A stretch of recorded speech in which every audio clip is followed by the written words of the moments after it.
안녕하세요. 두이TV입니다. 오늘은 윤석열 대통령의 청년 공약 중 하나인 청년도 약계좌에 대해서 알아보겠습니다. 일명 윤석열 1억 통장이라고 불리고 있는 청년도 약계좌는 아직 직접 신청할 수는 없지만 대략적인 내용을 파악해 두었다가 나중에 청년도 약계좌를 신청받게 되면 그때 다시 한번 보시고서 가입할지 안 할지를 결정하셔도 됩니다. 얼마 전 3월 4일자로 일괄 마감시킨 청년희망 적금의 경우 예상보다 많은 신청자들이 몰려서 정부 지원 통장에 대한 인기가 높다는 것을 실감했는데요. 청년희망 적금 시행 당시 연소득 3,600만 원 이상인 청년은 가입을 할 수 없어서 아쉬움이 남았지만 청년도 약계좌는 소득의 상한선이 없이 가입 조건만 맞다면 신청할 수 있으니 더욱 인기가 높을 것을 예상하고 있습니다. 그러면 청년도 약계좌는 무엇을 말하는 것일까요? 청년도 약계좌는 윤석열의 공약 중 청년 금융공약에 나온 내용으로 10년간 매월 70만 원씩을 적금하면 원금은 8,400만 원이지만 복리이자 3.5%를 주어서 1억을 만들 수 있는 적금입니다.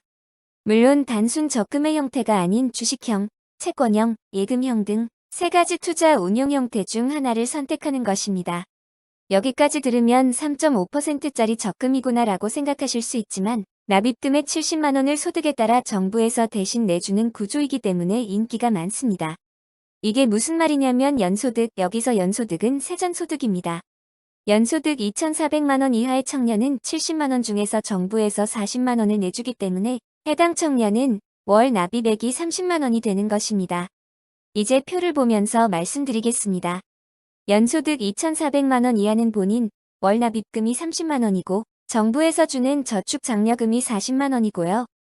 연소득 2,400만 원에서 3,600만 원 사이는 70만 원 중 정부에서 20만 원을 도와줍니다.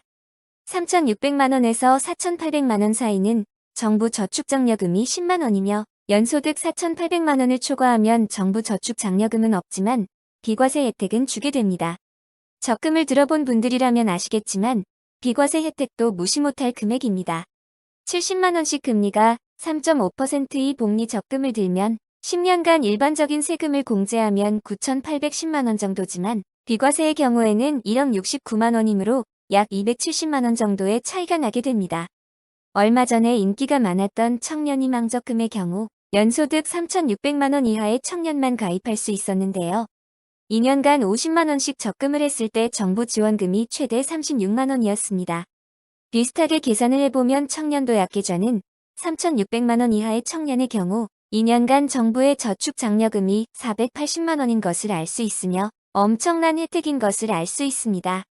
또한 생애 최초 주택구입이나 장기실직, 장기휴직, 재해 등의 사유가 있을 경우에는 중도 인출도 가능하며 이후에 재가입도 허용이 되는 점 또한 장점입니다. 하지만 청년도 약계좌에 대한 논란도 있는데요. 통계청에 따르면 지난해 7월 기준으로 청년 연령의 취업자는 약 630만 명이라고 하는데요.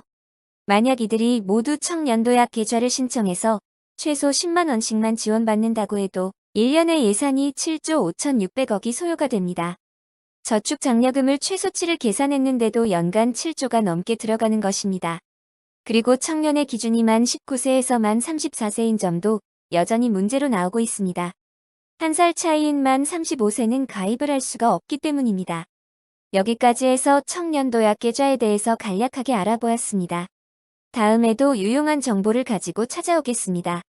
감사합니다.